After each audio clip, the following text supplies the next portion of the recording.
Marta! Dad, this is for your own good. You can't handle things anymore. Let us help you before it's too late. Help? You call stealing and betrayal help? My daughter-in-law offered me tea with a sweet smile. It smelled strange, so I decided to switch cups with her mother. 10 minutes later, she started screaming. When my DIL realized what had happened, she immediately began to panic. Before we go any further, take a second to subscribe, hit the hype button, and like the video. It really helps the channel grow. And tell us in the comments, what would you do in this situation? I sat there on the couch in my own living room and watched the performance unfold. Lila Holloway knew how to work a room, even when that room was just my kitchen and the audience was her own mother clutching her stomach and moaning like she'd been poisoned by arsenic instead of whatever herbal nonsense Lila had brewed up. The girl had her phone out before her mother hit the floor, not to call for help, but to record. "Dad, I think you're confused," Lila said, her voice shaking just right for the camera. "You switched the cups. Mom drank yours by mistake. I'm 62 years old. I've got a bad knee from 30 years on concrete floors, and my hands shake a little when I'm tired, but my mind is sharp as the day I started on the shop floor. I know what I saw, I know what I did, and I know exactly what she's trying to do." The EMTs came. Lila's mother went to the hospital for observation. Mild sedative reaction, they said later. Nothing serious. But Lila had her footage, she had her narrative, and she had her audience primed for the next act. My son Evan appeared in the doorway as the ambulance pulled away. He had a manila envelope in his hand and that smile he'd perfected over the years. The one that said, "Trust me, I'm family." "Dad, we need to talk," he said. "Let's go to the garage." I followed him out, my knee complaining with every step. The garage still smelled like oil and metal shavings, remnants of the workbench I'd maintained for decades. Evan set the envelope on the hood of my truck and opened it with the flourish of a magician revealing his trick, a title transfer, power of attorney. Both documents already filled out, just waiting for my signature. "It's for your own good," Evan said. "You're not getting any younger. This way, Marta doesn't have to worry about the house if something happens. We can take care of everything." I picked up the envelope, folded it carefully, and slipped it into my jacket pocket. "I'll think about it," I said. The look that crossed his face, just for a second, told me everything I needed to know. They weren't caring for me. They were carving me up like a holiday turkey, and they'd already decided who got which piece. I went back inside and found my wife Marta in the kitchen, wiping down counters that were already clean. She's 58, with gray streaks in her dark hair and eyes that miss nothing. 20 years in school district procurement taught her how to read a contract and spot a lie from across a conference table. "They gave you papers," she said. It wasn't a question. I showed her the envelope. She read through both documents twice, her lips pressed into a thin line. "When did you sign the doctor's note authorizing Evan as healthcare proxy?" she asked. "I didn't." "It's dated 3 weeks ago, notarized." I felt something cold settle into my chest. Not fear, not yet. Something colder and more useful. "Show me what else you've got," I said. Marta pulled out a ledger she'd been keeping. 3 months of odd coincidences. Automatic withdrawals I hadn't authorized, a refinance application on the house that I'd supposedly requested, signatures on forms I'd never seen. She'd documented dates, phone calls, bank notifications. The woman could build a paper trail from breadcrumbs and air. "There's more," she said, opening her laptop. I pulled Lila's search history from the family cloud.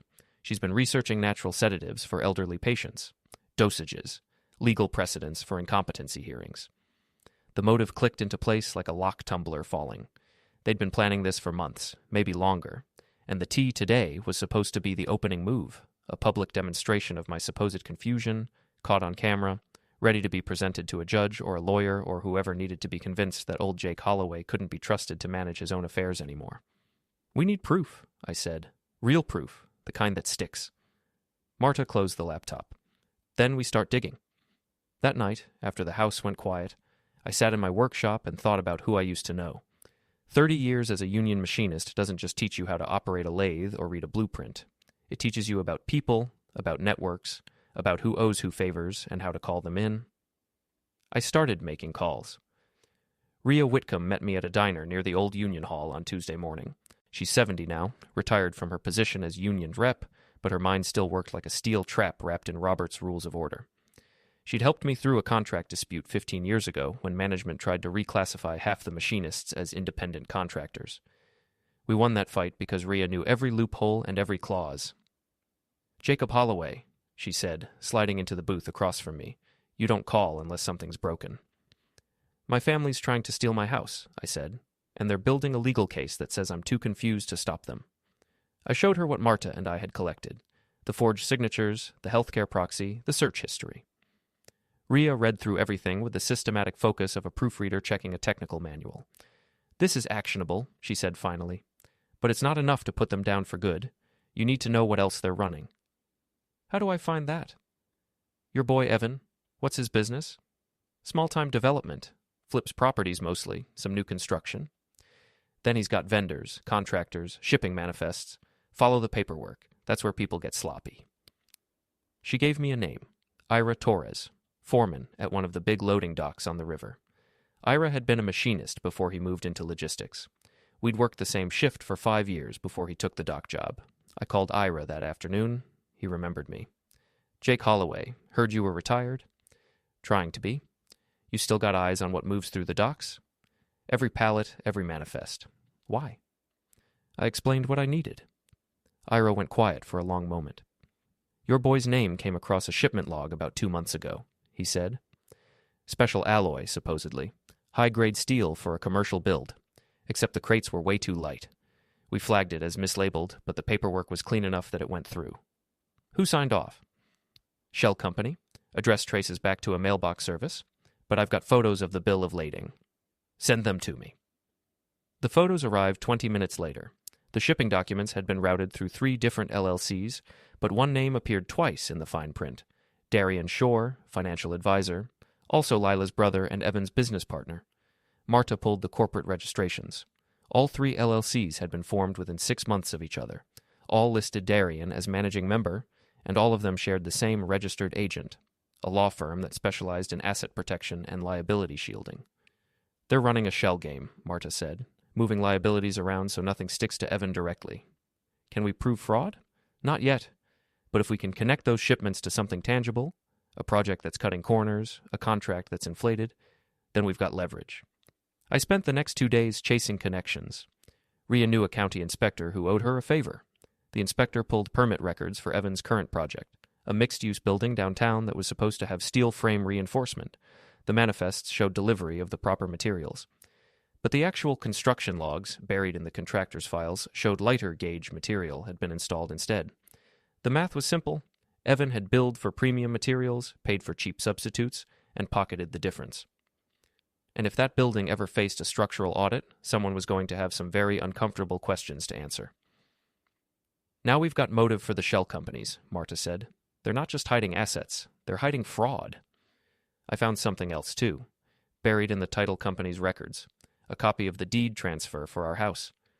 It had been prepared weeks ago, just waiting for my signature to make it official. But there was a problem. The notarization was incomplete. The legal seam was still open. They rushed it, I said. They've got the document ready, but they can't file it without my signature on the right line. Which means they're going to push harder, Marta said.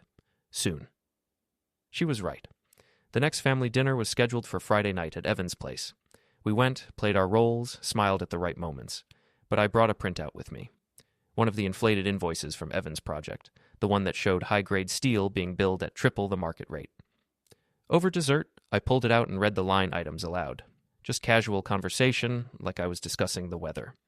Lila's smile turned brittle. Evan's jaw clenched. Celeste, my daughter, shot them both a warning look that I wasn't supposed to catch. "Where'd you get that?" Evan asked, his voice carefully neutral. "Found it in some old files," I lied. "Thought you might want it back." He took the paper, folded it, and shoved it into his pocket. "Thanks, Dad. Just routine stuff." But his hands shook just a little. And when I glanced at my phone later, there was an email flagged urgent in Evan's inbox. An investor demanding full subcontractor disclosure by Wednesday noon. The pressure was building, and I'd barely started applying it. Marta and I worked through the weekend, building our 3-pronged attack. Financial, stall their plans and expose the fraud. Social, starve their reputations of the oxygen they needed to keep up appearances. Physical, corner them somewhere their money and connections wouldn't matter, where process and proof ruled instead of spin. "After this, they won't get up," Marta said on Sunday night, closing her laptop. "Good," I said. I meant it. Somewhere in the last week, I'd crossed a line I didn't know existed. I wasn't trying to reconcile with my kids. I wasn't interested in family therapy or mediated conversations. I wanted them ruined. Not broken bones or prison time, but the kind of ruin that sticks. The kind that leaves them standing but gutted, staring at the wreckage of everything they'd built. I accepted what I was becoming. The villain of their story, the father who wouldn't just roll over and let them carve up his life for parts. And I was fine with that. Monday morning, I sent my first shot across the bow. I logged into the title company's online portal using the account number from the deed transfer copy and submitted a formal inquiry. Was this document fully executed? Was there any encumbrance on the property? Could they please confirm the notarization? It was a small move, but it would generate emails, and those emails would ask questions, and questions would require answers that Evan and Darian didn't have ready. Marta handled the social front. She drafted a polite, carefully worded message to 3 of Lila's brand sponsors. Not accusations, just gentle questions about brand safety policies and vendor compliance. Did they have protocols for ensuring their influencer partners weren't involved in any legal disputes? Just curious, as a concerned citizen. 2 of the sponsors replied within hours. Both said they'd look into it. One put a temporary hold on Lila's next campaign pending clarification. Lila's Instagram story that night was a masterclass in panic masked as positivity. She posted about taking time for self-care, about not letting negativity affect your energy, about staying true to your authentic self even when people tried to tear you down. The comments were supportive. But the sponsors noticed. I could tell because Marta tracked the back-end analytics, the ones Lila didn't know we could see. Engagement was down. Click-through rates were dropping. The algorithm was starting to bury her posts. "She's losing traction," Marta said. "Give it another week and she'll be scrambling." Wednesday afternoon, we got our first break in the physical evidence. Ira called me from the docks. "Your boy's moving another shipment tonight. Same shell company, same mislabeled crates. But this time I've got a berth number and a timeline. If you want to see what's in those crates, you need to be here at 11. I met Ira at the darkened loading area just before midnight. He'd positioned us near a stack of containers where we could watch the transfer without being seen. The dock lights cast long shadows across the wet concrete, and the river smell, oil, rust, and rotting fish, hung thick in the air. A truck rolled up at 11:20. 2 men got out. One I didn't recognize, the other was Darian Shore, dressed like he was headed to a country club instead of a freight dock. They opened the back of the truck and started unloading crates onto a pallet jack. "Those are the ones," Ira whispered. "Bill of lading says industrial equipment, but look at how they're handling them." He was right. The crates were too light, too easy to move. Not steel, not anything close to the weight listed on the manifest.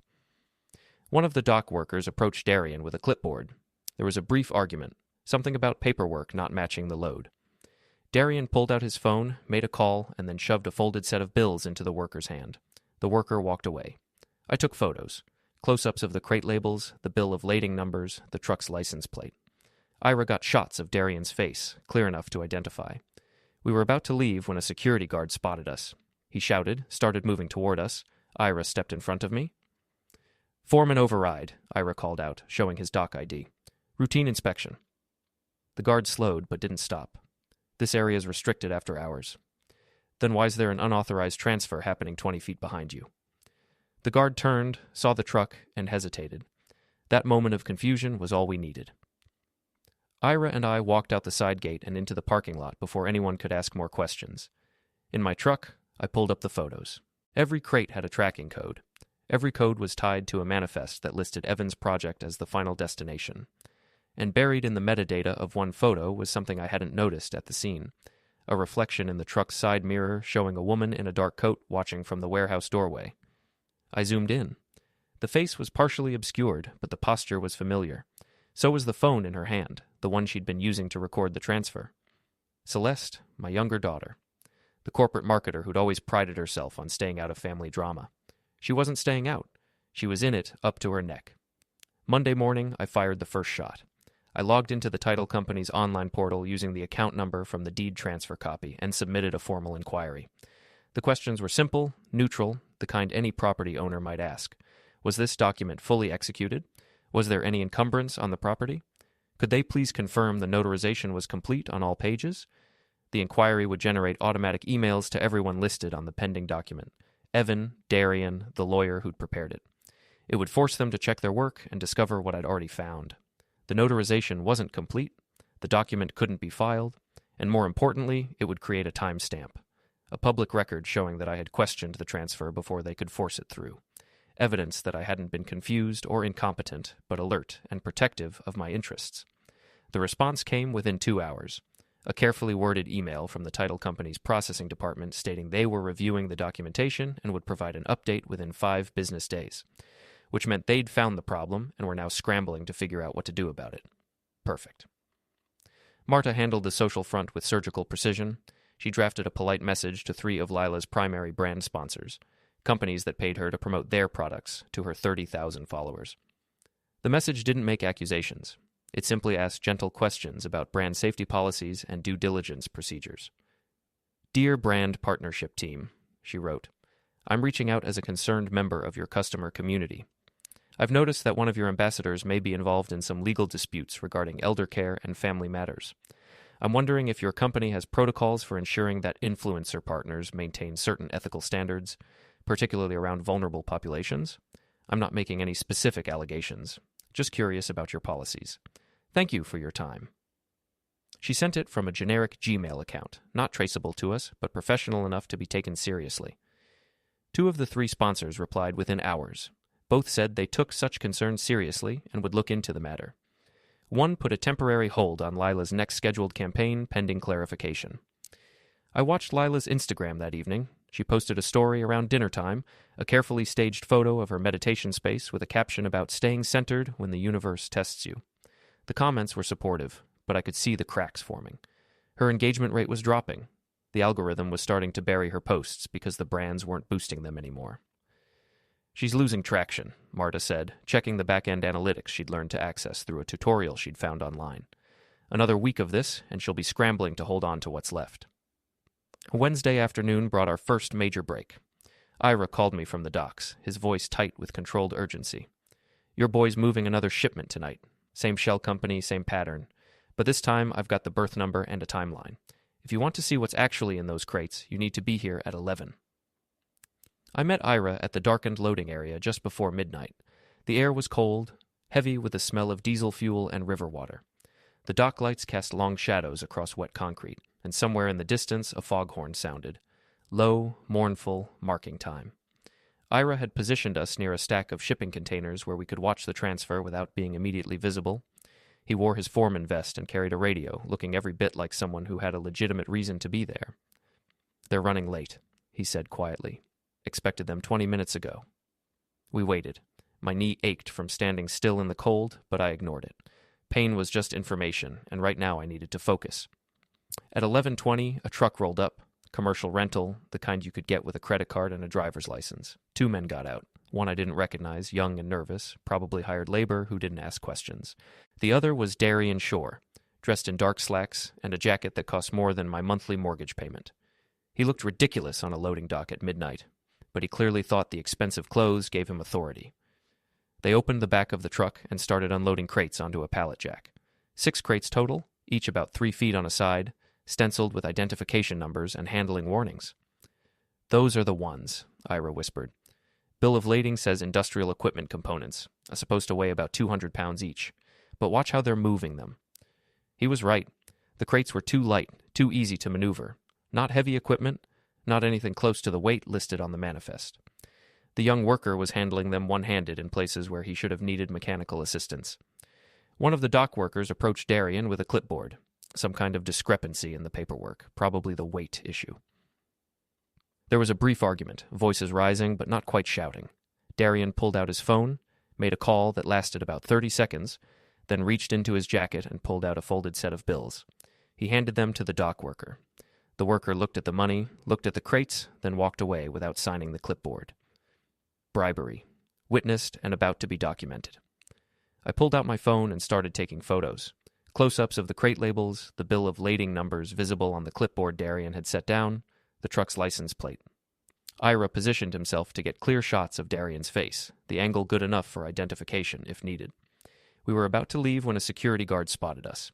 He was young, probably new, and he shouted before thinking about whether we were actually doing anything wrong. "Hey, this area's restricted after hours."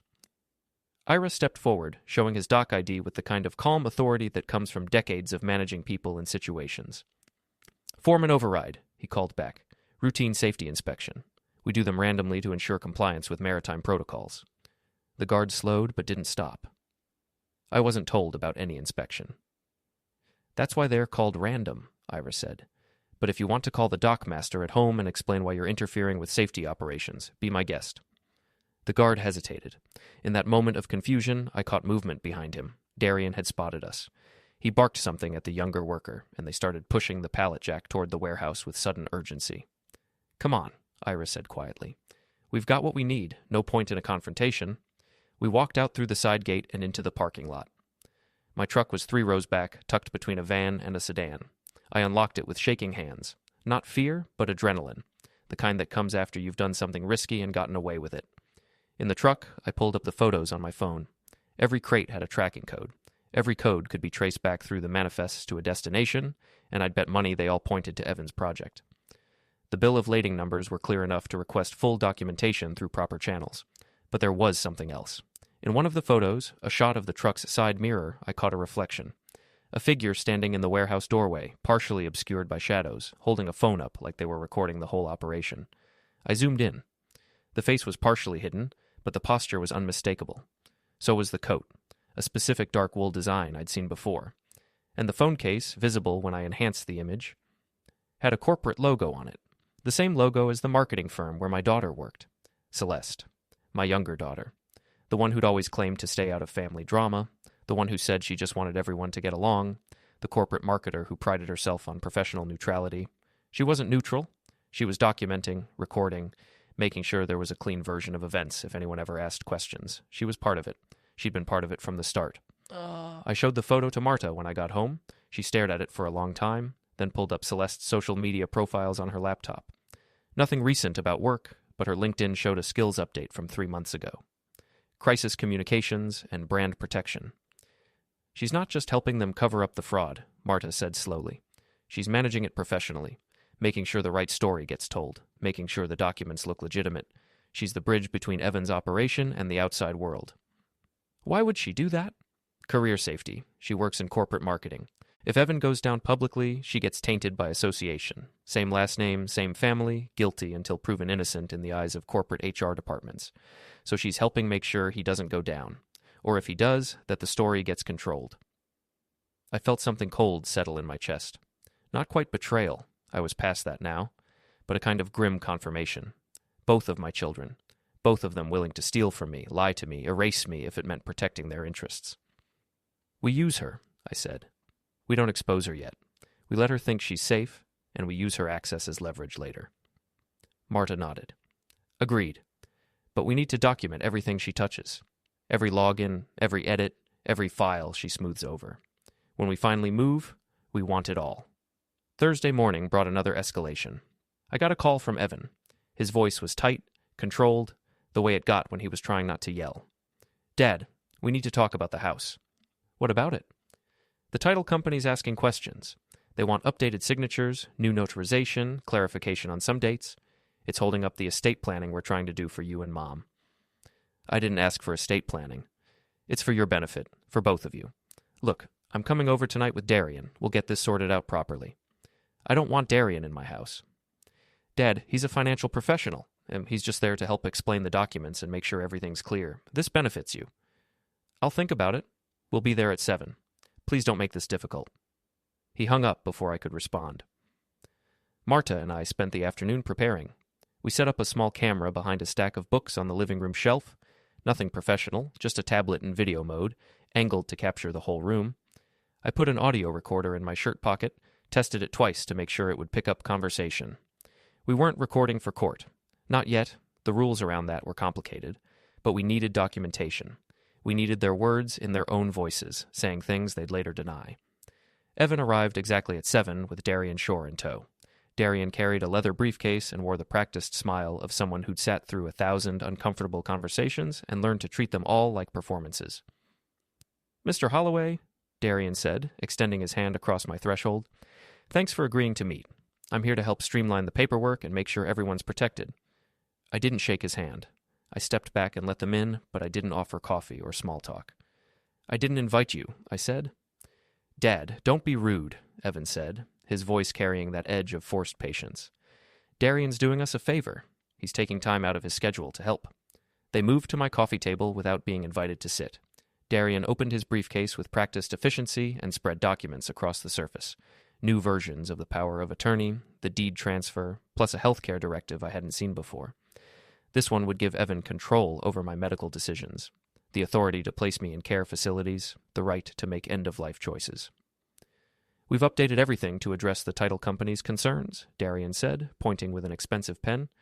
"New notarization pages, clearer language, better protection for your assets.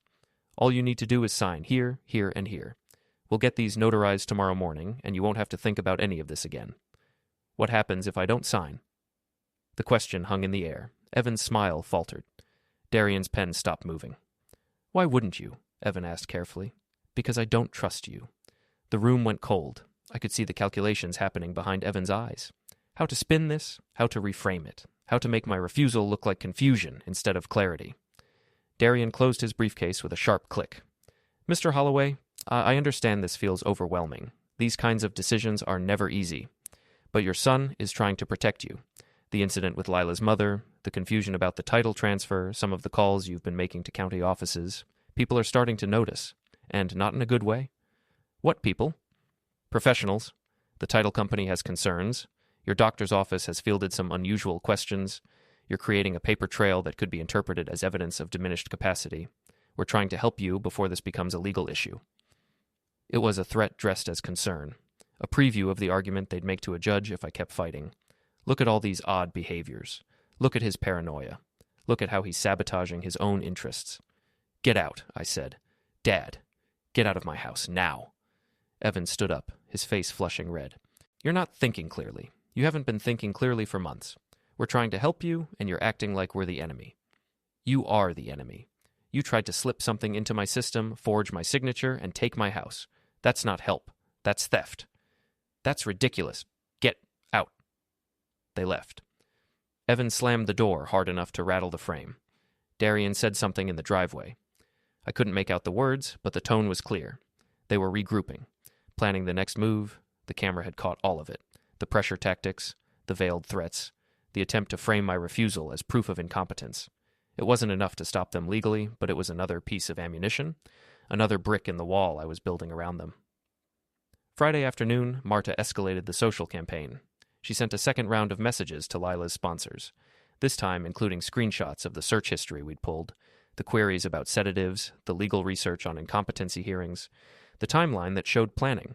She also attached time-stamped metadata from the tea incident, the exact moment Lila had started recording, the gap before she'd called for help, the pattern that suggested performance rather than genuine concern. She didn't accuse Lila of anything directly.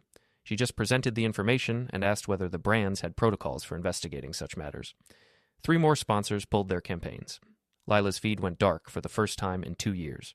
No posts, no stories, just silence. I checked the brand partnership databases that Marta had learned to access. Lila's rate card, the price she charged for promotional posts, had dropped by 40%. Her engagement metrics were collapsing. The algorithm had buried her. At the same time, Evan's investor group sent him an ultimatum via email that Ria's contact had helped orchestrate. Full disclosure of all subcontractors, material suppliers, and construction certifications by Monday morning at 9, or they'd freeze funding on the project and initiate their own audit. Evan was scrambling. We could see it in the flurry of emails his assistant was sending, in the emergency meetings being scheduled, in the way his professional mask was starting to crack. The pressure was working. They were making mistakes, leaving trails, exposing weaknesses, and I was just getting started. The storm rolled in Tuesday afternoon. By evening, the sky was bruised purple, and the wind was gusting hard enough to rattle windows. Rain started just after 8, turning the road slick and the river choppy. Perfect conditions for what we had planned. Ira texted me at 10:45. Barge at or 1:20. Crew is minimal. Dock master on duty, but distracted. Ria arrived at my house at 11 Saulu with a folder thick with documents. The warehouse lease, the unpaid vendor letters, the dock's retention clauses, and the corporate registrations tying everything back to Darian's shell companies. She'd been a paralegal before becoming a union rep, and it showed. Every page was tabbed, every citation was highlighted. "This will hold up," she said, "but you need to move fast. Once that barge is loaded, they can claim clean delivery and the dock loses jurisdiction." Marta drove. I sat in the passenger seat. watching the rain hammer the windshield and thinking about the last time I'd been in a fight. 20 years ago, maybe. A disagreement with a contractor who thought he could short the union on pension contributions. It hadn't gone to blows, but it had been close. I remembered the adrenaline, the clarity, the way time seemed to slow down when you knew the next move mattered. I felt that way now. We reached the dock at 12:30. The private warehouse sat at the end of a service road, surrounded by chain-link fence and floodlights that barely cut through the rain. Ira met us at the side gate, wearing his foreman's vest and carrying a radio. "They're already inside," he said. "Arrived about 20 minutes ago. 3 of them, plus 2 hired hands to do the lifting." "Can you lock it down?" "I can control the crane. I can seal the berths. But I can't stop them from loading by hand if they're determined enough." "You won't have to. We just need to slow them down long enough for the dockmaster to make the call." Rhea headed for the dock office to file the retention claim. Marta and I followed Ira through the service entrance into the warehouse. The interior was cavernous. High ceilings, metal racks, the smell of rust and diesel. Rows of shipping containers lined the walls, some open, some sealed. At the far end, near the loading platform, I could see lights and movement. We moved through the shadows, staying close to the container walls. My knee ached, but I ignored it. Pain was just information, and right now I needed focus. The loading area came into view. Evan stood near a pallet jack, checking crates against a manifest on his phone. Darian was directing 2 workers in yellow vests, pointing at specific containers and barking orders. And Celeste, my daughter, stood off to the side with a video camera, recording everything for what she probably called insurance. I felt Marta's hand on my arm, steady, grounding. Ira moved first. He walked out into the light like he owned the place, because technically he did. The workers saw him and hesitated. Evan looked up. "What are you doing here?" Evan asked. "Night shift inspection," Ira said. "Standard protocol during storm conditions, making sure nothing shifts or breaks loose. We're almost done. Give us 10 minutes. "Can't do that. Cargo hold's been filed. Nothing moves until the dockmaster clears it." Evan's face went red. "That's ridiculous. We have a schedule. And I have regulations. Step away from the jack." Darian stepped forward, pulling out his phone. "I'm calling our lawyer." "Go ahead," Ira said. "He's welcome to argue with the Coast Guard about maritime safety protocols." While they argued, I moved. I walked along the side of the container row until I reached the pallet Jack Evan had been using. One of the crates was partially open. Someone had pried the lid loose to check the contents. Inside, I could see stacks of printed material, press kits, brand boxes, invoice templates, the kind of clean, professional-looking documents you'd use to make a fraud look legitimate. I pulled out my phone and started taking pictures. Close-ups of the labels, the crate numbers, the contents. Each photo was another nail. "Hey!" Celeste's voice cut through the noise. She'd spotted me. "What are you doing?" "What I should have done months ago," I said. "Paying attention." She moved toward me, camera still in hand. "You need to leave. This is private property." "No," I said. "This is a leased warehouse tied to a shell company registered to Darien Shore, paid for with money skimmed from Evan's inflated contracts. And you've been helping cover it up." Her face went pale. "I don't know what you're talking about." "Yes, you do. I've got the access logs. I've got the timestamps. You've been editing invoice records and press releases to smooth over the inconsistencies. You're part of this." Behind me, I heard shouting. Evan had lunged for the mechanical controls on the crane's base panel, trying to override Ira's lockdown. One of the workers grabbed him, and they scuffled, brief, clumsy, neither of them trained fighters. Ira stepped in, using his bulk and experience to separate them without throwing a punch.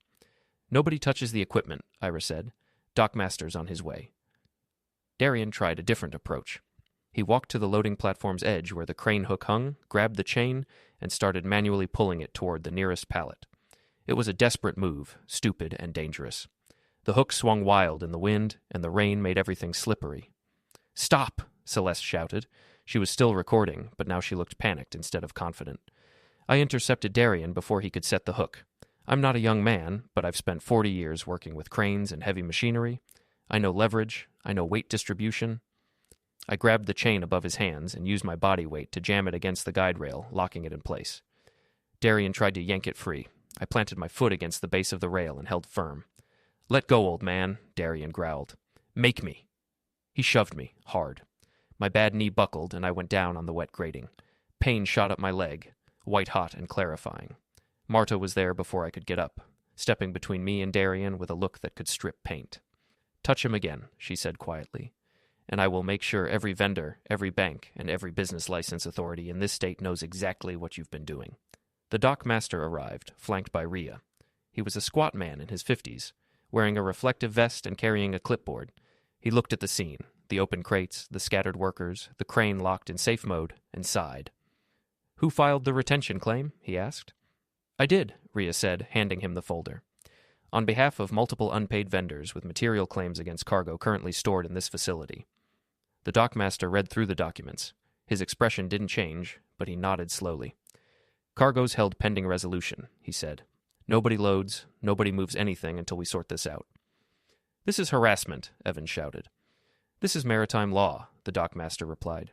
"You want to argue? Take it up with the Coast Guard. In the meantime, I'm placing tamper seals on every disputed container." He pulled out a roll of numbered seals, bright orange, impossible to miss or remove without leaving evidence. He started affixing them to the crates one by one. Darian tried one last play. He moved toward a smaller pallet near the edge of the platform, one that hadn't been sealed yet. It was marked with a simple padlock and a keycard tag on his wrist. I saw what he was doing. That pallet held something more important than press kits, something personal. I pushed myself up, ignoring my knee, and moved. Darian had the pallet jack's handle and was trying to maneuver it toward the platform's edge. I grabbed the handle on the opposite side and pulled back. We were locked in a tug-of-war over a piece of equipment, two men too old for this kind of fight, but too committed to stop. The pallet shifted. The load, whatever was inside, started to slide. Darian cursed and lunged to steady it. And in that moment, I used his momentum against him. I yanked the handle hard to the right, jamming the jack's wheels against the platform's rail, and pivoted my weight to pin Darian between the handle and the metal barrier. He grunted in pain but didn't fall. I reached down and grabbed the keycard tag on his wrist, the one that would open the locked crate. He tried to pull away, but I had the angle and the leverage. With one sharp twist, I snapped the elastic band and pulled the card free. "Let go!" Darian gasped. "No." I stepped back, letting him slump against the rail, and used the keycard to open the sealed crate on the pallet. Inside, wrapped in plastic sheeting, were ledgers. Physical books, old-school accounting, the kind you keep when you don't want digital records that can be subpoenaed. I pulled one out and flipped it open. Every page was filled with handwritten entries, dates, amounts, transfer codes, and at the top of each column, initials, EH for Evan, DS for Darian, and CH for Celeste Holloway. She'd been logging the transfers herself, not just enabling them through digital access, actively participating, documenting, covering tracks. I handed the ledger to the dockmaster. This is what they were really trying to move. The dockmaster looked at the entries, looked at Celeste, and then at the crates full of blank invoices and press kits. He didn't say anything. He just pulled out another tamper seal and affixed it to the pallet. "Retained under custody pending investigation," he said. "You can't do that," Evan was shouting now, his voice cracking. "Those are private documents." "They're evidence of fraud," Rhea said calmly, "and under maritime retention law, this facility has jurisdiction over any cargo that's been flagged for dispute." Evan charged. Not at Rhea, not at the dockmaster, but at me. He came at me with all the rage and desperation of someone watching their carefully constructed house of lies collapse in real time. I saw him coming. I shifted my weight, turned my shoulder, and used the same body mechanics I'd used 1,000 times on the shop floor, the kind you learn when you're moving heavy equipment and can't afford to get crushed. He hit me hard, but I was planted. I absorbed the impact, let his momentum carry him past me, and then I grabbed his collar and used his own motion to slam him down against the wet metal grating. He hit hard. Not enough to break anything, but enough to knock the wind out of him. He lay there gasping, staring up at me through the rain with an expression I'd never seen before. Not anger, not defiance, but something closer to disbelief. "Stay down," I said. The storm ripped the tarp off one of the container stacks with a sound like a gunshot. Wind howled through the loading area. Out on the river, the barge's horn sounded, a long, mournful note signaling departure. The dockmaster keyed his radio. "Barge 12, this is dock control. Stand down on loading. Repeat, stand down." The barge's engines idled. The horn sounded again, acknowledging. Then it turned slowly in the current and headed back downriver, empty. All three of them, Evan, Darian, Celeste, stood there in the rain, watching their escape route disappear, watching everything they'd built and planned and schemed for vanish into the storm.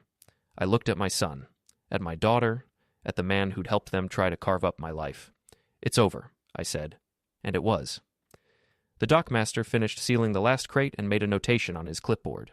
The cargo was officially in custody, held under retention law until the vendor disputes could be resolved. That process would take weeks, maybe months, long enough for investigators to ask questions, long enough for every invoice and ledger entry to be scrutinized. Evan picked himself up off the grating, water streaming off his jacket. He looked at me like I was a stranger. "Why?" he asked. His voice was raw. "We're your family." "Family doesn't slip things into someone's tea and forge paperwork," I said. "Family doesn't try to take a house and call it caregiving." "We were helping you."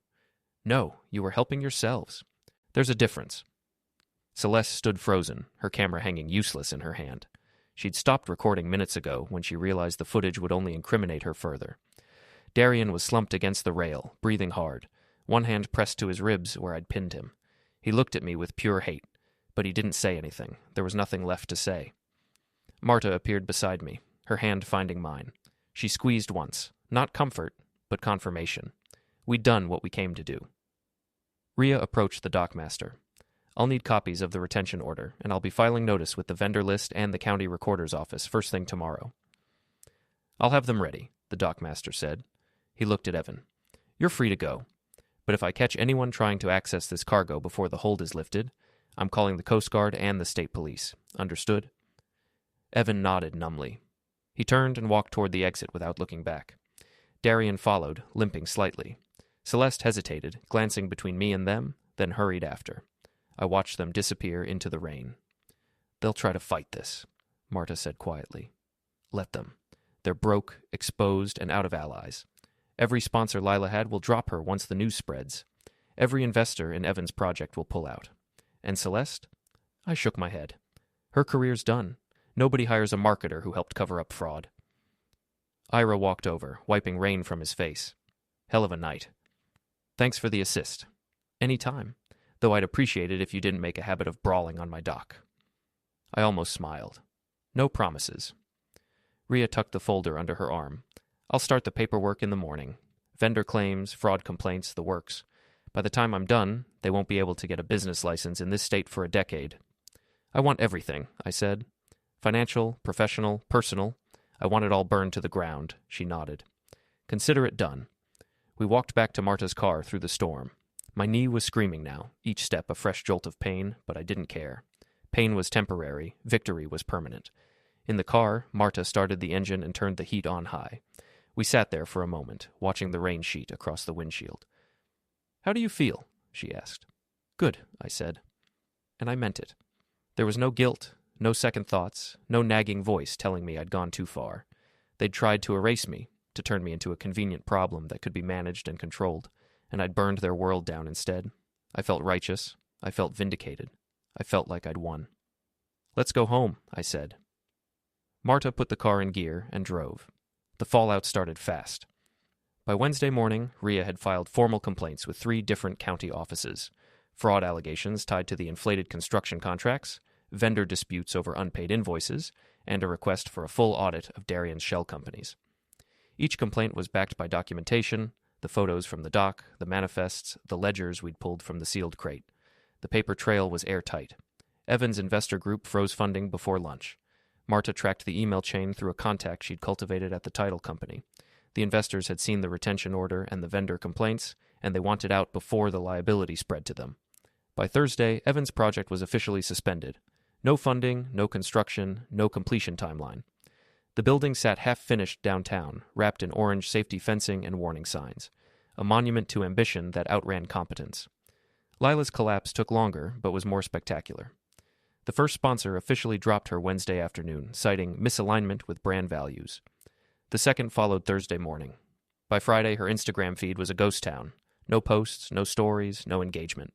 She'd gone from micro-influencer to invisible in 72 hours. Marta pulled the analytics one last time. She's lost 90% of her audience reach. The algorithm buried her. "Good," I said. Celeste tried damage control. She deleted her social media accounts, scrubbed her LinkedIn profile, and sent a carefully worded resignation letter to her employer claiming personal circumstances. But Rhea had already sent copies of the access logs and time-stamped edits to the company's compliance department. They accepted her resignation and flagged her file for potential investigation. She wouldn't work in corporate marketing again. Not in this city, probably not in this state. I didn't feel sorry for her. She'd made her choice. Saturday afternoon, I got a call from Officer Wynn, a cop I'd known casually for years through union events and neighborhood watch meetings. He wanted to talk, off the record. We met at the same diner where I'd met Rhea weeks earlier. Wynn slid into the booth across from me, looking tired. "Jake, I've been hearing things," he said. "Complaints from your son's camp. Allegations of harassment, interference with business operations. They're trying to build a case. Let them." "I'm serious. They're talking about filing charges." "For what? Enforcing a legal retention order? Documenting fraud? Everything we did was within the law." Wynn sighed. "I know. I've seen the retention paperwork. I talked to the dockmaster. You're clean. But they're desperate, and desperate people do stupid things." "Then they'll do stupid things. I'm not backing down." Wynn studied me for a long moment. "You've changed." "Yeah," I said. "I stopped pretending family means something when they're trying to rob you blind." He didn't argue. He just nodded, stood up, and left. I paid for my coffee and drove home. Marta was waiting in the kitchen with more news. The title company had officially rejected the deed transfer due to incomplete notarization and outstanding fraud complaints. Our house was no longer at risk. The forged power of attorney had been flagged as invalid, and the healthcare proxy Evan had tried to push through was going nowhere. "We're clear," Marta said. "The house, the accounts, everything. They can't touch any of it now." "What about their counter-move?" I asked. "They won't just roll over." Darian tried to file a defamation suit yesterday. Rhea got it dismissed this morning. Failure to state a claim. Turns out you can't sue someone for defamation when everything they said is backed by documented evidence. I leaned back in my chair and let the tension drain out of my shoulders. For the first time in weeks, I felt like I could breathe without wondering what attack was coming next. "They're done," Marta said. "Financially, professionally, socially. Everything they built is gone." "And they know we did it?" "Yes, they know." I thought about that. About Evan and Celeste and Darian and Lila sitting in their respective corners, staring at the wreckage, knowing exactly who'd lit the match. Good. I wanted them to know. I wanted them to lie awake at night thinking about how they had underestimated the old man with the bad knee and the photographic memory. I wanted them to understand that the father they'd tried to erase was still standing while their empire crumbled. Sunday morning, I went to the Union Hall for the first time in months. Rhea was there, along with Ira and a handful of others who'd helped with the dock operation.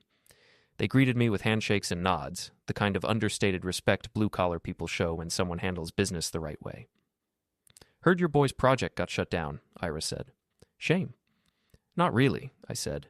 "Heard his sister-in-law lost her sponsorships too, and your daughter left her job." "Yeah." "You feel bad about that?" I thought about the question, really thought about it. "No," I said. "They tried to take everything from me. They tried to make me disappear.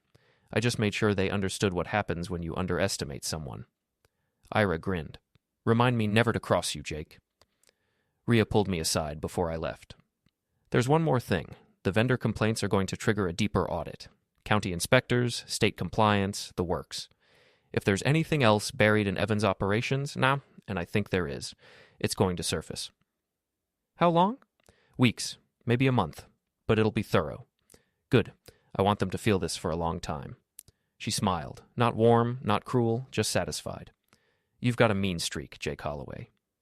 "I learned it from the best," I said.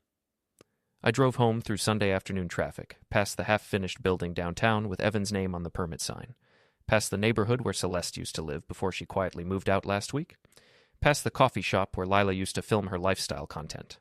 All of it was still there. The buildings, the streets, the places. But the people who'd tried to take my life apart were gone. Not physically, but in every way that mattered. Erased from the systems they'd tried to exploit, blacklisted from the networks they'd tried to manipulate. I'd done that. Me and Marta and the handful of people who believed in doing things the right way, and I wasn't sorry. Monday morning brought the final confirmation I'd been waiting for. The county inspector who'd pulled the construction permits for Evan's project called Rhea with an update. They'd found discrepancies in the structural documentation, material substitutions that violated code, safety inspections that had been signed off without proper verification, contractor licenses that were expired or forged. The project wasn't just suspended, it was being condemned. "They're going to have to tear down what's already built and start over," Rhea told me over the phone. "New permits, new contractors, new everything, and Evan's name is flagged. He won't be able to pull a building permit in this county for at least 5 years." "What about Darian?" "Shell companies are being dissolved. State's going after him for fraud and tax evasion. Could be criminal charges if they find enough." And Celeste? Nothing criminal. But her name's on enough documents that she'll be unemployable in any compliance-heavy industry. Marketing, PR, communications, all of it's closed to her now. I thanked Rhea and hung up. Marta was at the table with her laptop, tracking the last threads of social fallout. Lila had resurfaced briefly on Instagram with a post about taking time to heal and reflect, but the comments were brutal. Her audience had turned on her. The algorithm was unforgiving. She was done. She's trying to rebrand as a wellness coach, Marta said, reading the post, offering authentic lifestyle guidance for a fee. Will it work? No, nobody trusts her anymore, and without sponsors, she can't afford the ad spend to rebuild her reach. I nodded. It was exactly what I'd wanted. Not destruction through force or scandal, but through the slow, grinding collapse of credibility and opportunity. They'd tried to erase me through paperwork and manipulation. I'd erase them the same way. Tuesday afternoon, I got a letter in the mail. No return address, but I recognized Evan's handwriting. It was short. You won. Are you happy now? I read it twice, then handed it to Marta. She read it and looked at me. Are you? She asked. I thought about the question. Really sat with it. Was I happy? No. Happiness was too small a word for what I felt. Happiness was contentment, peace, the absence of conflict. What I felt was satisfaction. Cold, hard, and absolute.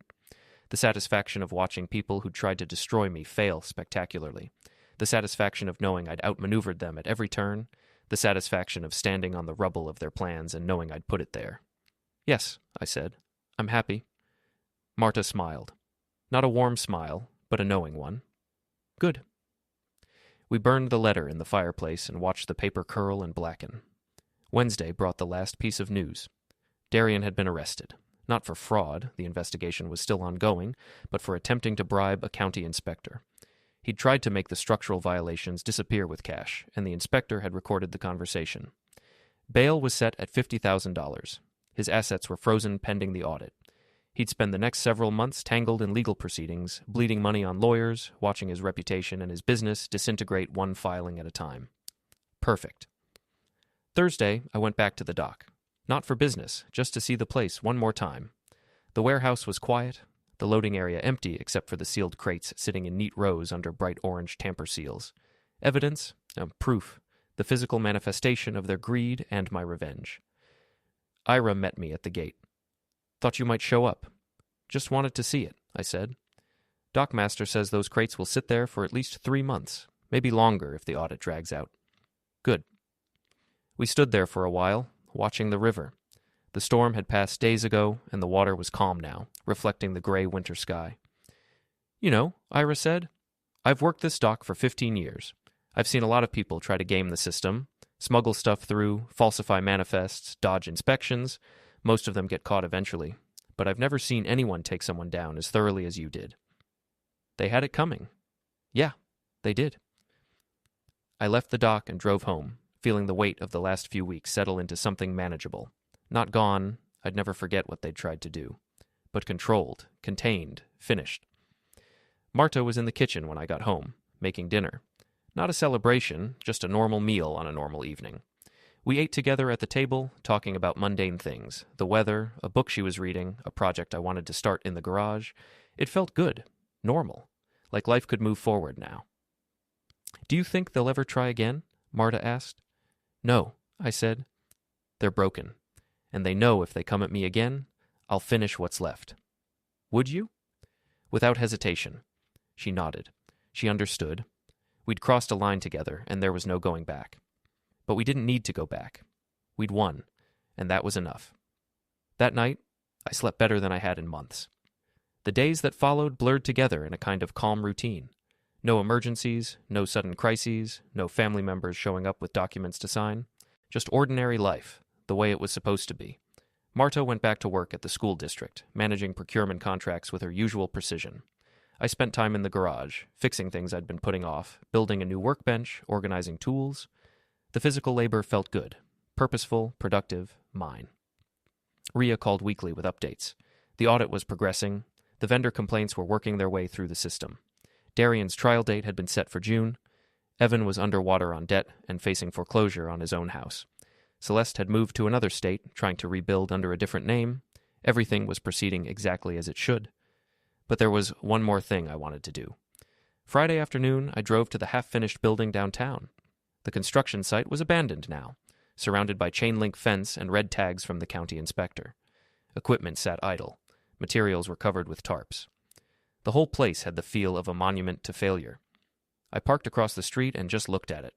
This was supposed to be Evan's big score, the project that would cement his reputation as a developer, the deal that would set him up for bigger things. Instead, it was a carcass, a warning, a lesson about what happens when you build on a foundation of lies. I thought about taking a photo, but decided against it. I didn't need a souvenir. The image was already burned into my memory. I drove home and found Marta in the living room, reading. She looked up when I came in. "Where'd you go?" "Evan's project. Wanted to see it one last time." "And?" "It's done. Really done. Nothing's coming back from that." She closed her book. "Do you feel closure now?" I thought about that. Closure implied an ending, a neat resolution where everything wrapped up and you moved on. But that wasn't quite right.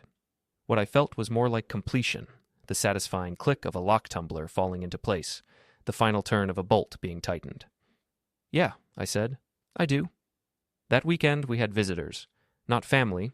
That bridge was burned, but friends. Rhea and her husband came for dinner. Ira stopped by with his wife. Officer Wynne dropped off a bottle of bourbon and stayed for a drink. We didn't talk about Evan or the dock or any of it. We just talked, laughed, enjoyed each other's company. It felt right. These were the people who'd stood by me when it mattered, the people who'd helped me take back control of my life. They weren't replacements for family. They were better. They were chosen. Sunday evening, after everyone had left, Marta and I sat on the porch and watched the sun go down. The air was cold, but the sky was clear, streaked with orange and purple. "Do you ever wonder what they're doing right now?" Marta asked. "No," I said. "I don't care. Really. Really. They're gone. They're not part of my life anymore. And that's exactly how I want it." She leaned into me, and we sat there in comfortable silence. Somewhere in the city, Evan was probably staring at foreclosure notices. Lila was probably scrolling through stagnant Instagram metrics. Celeste was probably filling out job applications under an assumed name.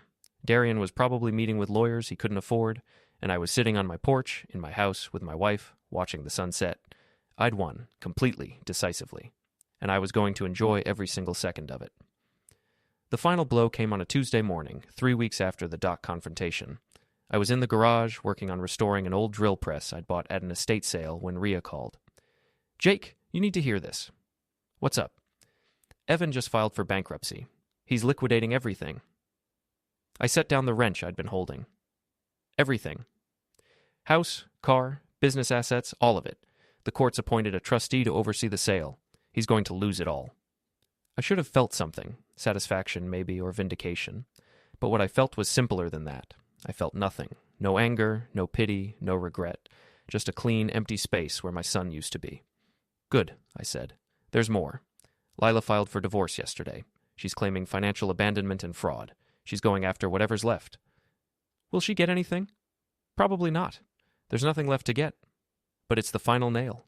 Their marriage is done." "And Celeste?" "Still gone. Last I heard, she's working retail somewhere in Oregon. Different name, different life." "And Darian?" "Trial's in 2 months. His lawyer's trying to negotiate a plea deal, but the prosecutor's not interested. They want to make an example." I thanked Rhea and hung up. Marta appeared in the doorway, coffee mug in hand. "What was that about?" I told her. She listened without interrupting, then nodded slowly. "It's over," she said. "Really over." "Yeah. How do you feel?" I looked at the drill press, half disassembled on the workbench, at the tools hanging on the pegboard, at the garage I'd built with my own hands, in the house I'd fought to keep. "I feel good," I said. "I feel like I won." And I had. Not just the immediate fight, but the bigger battle. The battle against people who believed they could take what wasn't theirs, who believed age, closeness, and family ties gave them the right to erase someone, who believed manipulation was easier than honesty, and stealing was easier than earning. I'd beaten them. Not through force or scandal, but through patience, evidence, and the relentless machinery of procedure and law. I'd used their own weapons against them, paperwork, documentation, leverage, and I'd done it better than they ever could.